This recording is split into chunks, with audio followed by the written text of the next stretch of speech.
Press the Lord. सभी लोगों को जय मसीह की। मसीह ज्ञान ज्योति चैनल में आपका स्वागत है। मैं आपका भाई विनोद कुमार मसीही।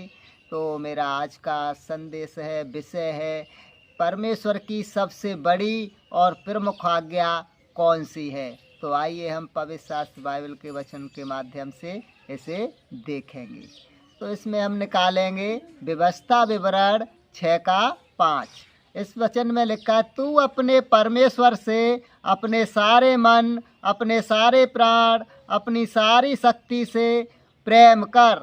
तो वचन कह रहा है कि तू अपने परमेश्वर से अपने सारे मन, अपने सारे प्राण और अपनी सारी शक्ति से प्रेम कर। और बिल्कुल ऐसा ही एक वचन और देखने को मिलता है, मत्ती 22:37। इसमें लिखा है, तू परमेश्वर अपने प्रभु से अपने सारे मन और अपने सारे प्राण और सारी बुद्धि के साथ प्रेम रख।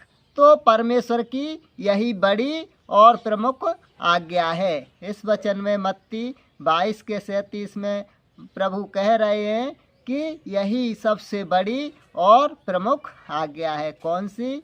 कि हमें अपने परमेश्वर से, अपने प्रभु से, हमें अपने सारे मन से और अपने सारे प्राण से और अपनी सारी बुद्धि के साथ हमें अपने परमेश्वर से प्रेम रखना चाहिए। अपने परमेश्वर से हमें प्रेम रखना चाहिए, सबसे अधिक प्रेम रखना चाहिए। तो हमें अपने को चेक करना चाहिए कि हम परमेश्वर से प्रेम कर रहे हैं या संसार की वस्तुओं से प्रेम कर रहे हैं। तो परमेश्वर चाहते हैं कि मनुष्य का प्रेम मुझसे अधिक संसार और संसार की वस्तुओं से ना हो। इसलिए परमेश्वर कहते हैं कि सबसे तू अपनी सारे मन से, सारी बुद्धि से, सारे प्राण से अपने परमेश्वर से प्रेम कर। तो हमारा प्रेम परमेश्वर से होना चाहिए। एक और वचन हम देखते हैं, 1 यूहन्ना 2:15 में लिखा है, संसार से प्रेम न करो और न उन वस्तुओं से जो संसार में हैं। तो यदि कोई संसार से प्रेम करता है तो उसमें पिता का प्रेम नहीं।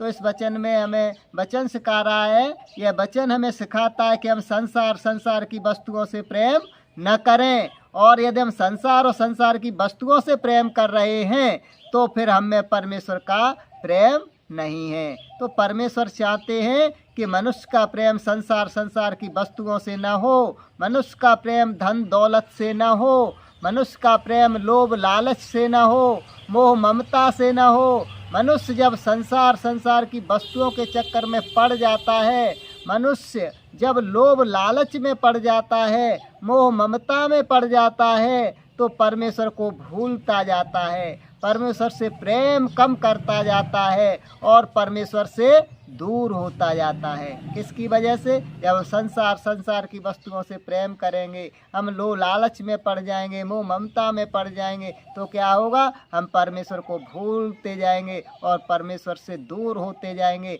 परमेश्वर से प्रेम भी हमारा कम होता जाएगा, परमेश्वर से हमारी दूरियां बन जाएंगी। इसीलिए परमेश्वर का वचन हमें सिखाता है कि तू अपने परमेश्वर से अपने सारे मन, अपने सारे प्राण और अपनी सारी बुद्धि से प्रेम कर, ताकि हम परमेश्वर को भूलने न पाएं और हमेशा परमेश्वर के पास बने रहें और परमेश्वर से हमेशा हम जुड़े रहें। इसलिए परमेश्वर का वचन हमें परमेश्वर से प्रेम करने के लिए कहता है।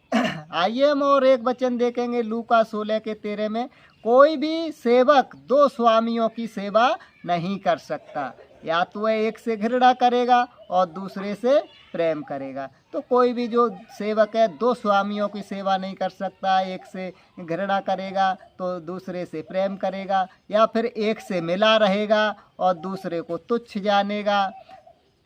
तुम परमेश्वर और धन दोनों की सेवा नहीं कर सकते। वचन कह रहा है तुम परमेश्वर और धन दोनों की एक साथ सेवा नहीं कर सकते। या तो तुम धन से प्रेम रखोगे या फिर परमेश्वर से प्रेम रखोगे, या धन से प्रेम रखोगे तो परमेश्वर को तुच्छ जानोगे और परमेश्वर से प्रेम रखोगे तो धन को तुच्छ जानोगे।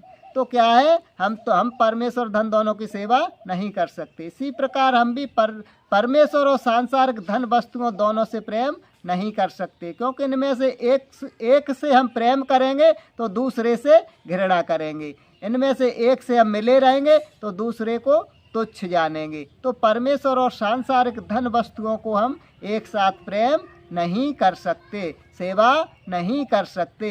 यदि हम परमेश्वर से प्रेम करेंगे तो सांसारिक धन वस्तुओं को तुच्छ जानेंगे, और यदि सांसारिक धन वस्तुओं से प्रेम करेंगे तो परमेश्वर को तुच्छ जानेंगे। मैं पवित्र शास्त्र बाइबल से 2 उदाहरण इसके बारे में पेश करता हूँ। पौलुस थे, परमेश्वर के दास थे, तो उसमें फिलिपियों 3 अध्याय और 7-8वीं आयत में पौलुस मसीह को प्राप्त करने के लिए सांसारिक वस्तुओं की हानि उठाई। पौलुस कहते हैं, मैंने मसीह को प्राप्त करने के लिए, मसीह के ज्ञान प्राप्त करने के लिए मैं संसार की वस्तुओं की मैंने हानि उठाई है, और मैं उन्हें कूड़ा करकट के समान समझता हूँ। तो पौलुस संसार की वस्तुओं की उन्होंने हानि उठाई, जो भी वस्तुएं उन्होंने उनको पाना नहीं चाहा, और कहते हैं कि जो संसार की वस्तुएं हैं मैं उनको कूड़ा करकट के समान समझता हूँ। तो पौलुस का परमेश्वर से प्रेम था, इसलिए उनका संसार की वस्तुओं के प्रति प्रेम नहीं था, और संसार की वस्तुओं को पाना नहीं चाहा, और संसार की वस्तुओं को पौलुस एक कूड़ा करकट के समान समझते थे। और हम एक उदाहरण लेते हैं, मत्ती 19:16 में एक धनी व्यक्ति था, एक धनी नवयुवक था। तो उसने प्रभु यीशु मसीह के पास आकर कहा कि प्रभु, मैं अनंत जीवन पाने के लिए क्या करूं? तो प्रभु ने कहा कि आज्ञाओं का पालन कर, चोरी मत कर, हत्या मत कर, व्यभिचार मत कर, अपने माता पिता का आदर कर। तो उस नवयुवक ने उत्तर दिया, हे प्रभु, मैं इन आज्ञाओं को तो शुरू से बचपन से मानता आ रहा हूँ। लेकिन प्रभु ने फिर देखा कि वो ये धनवान है, तो उन्होंने कहा कि तू अपनी संपत्ति को बेचकर कंगालों में बांट दे। तो ये धनी नवयुवक था, तो धनी नवयुवक ने क्या किया कि वो उदास हुआ, उसने अपना धन बेचना नहीं चाहा, संपत्ति को कंगालों में बांटना नहीं चाहा, संपत्ति को छोड़ना नहीं चाहा, तो उदास होकर चला गया। तो कहने का मतलब, इस धनी नवयुवक का मतलब, धनी जो पुरुष था इसका एक संसार से और उसकी धन वस्तुओं से प्रेम था, परमेश्वर को पाने के लिए इसने धन को नहीं छोड़ा। तो इसीलिए परमेश्वर का वचन कहता है कि हमें सबसे अधिक प्रेम परमेश्वर से करना चाहिए, हमारा लगाव परमेश्वर से होना चाहिए। तो हमें संसार की वस्तुओं से हमारा ज़्यादा लगाव ना हो, हमें परमेश्वर से ही प्रेम करना चाहिए। तो मेरा बहनों भाइयों, मेरा आज का यही संदेश था। वीडियो अच्छी लगे तो लाइक करना, चैनल को सब्सक्राइब करना, बेल आइकन दबाना ना भूलें, जिससे कि अगली वीडियो की नोटिफिकेशन आपके पास पहुंचती रहे। और आज आप लोगों से विदा लेता हूं, मिलते हैं अगले वीडियो में। तब तक के लिए आप सभी को जय मसीह की। God bless you all.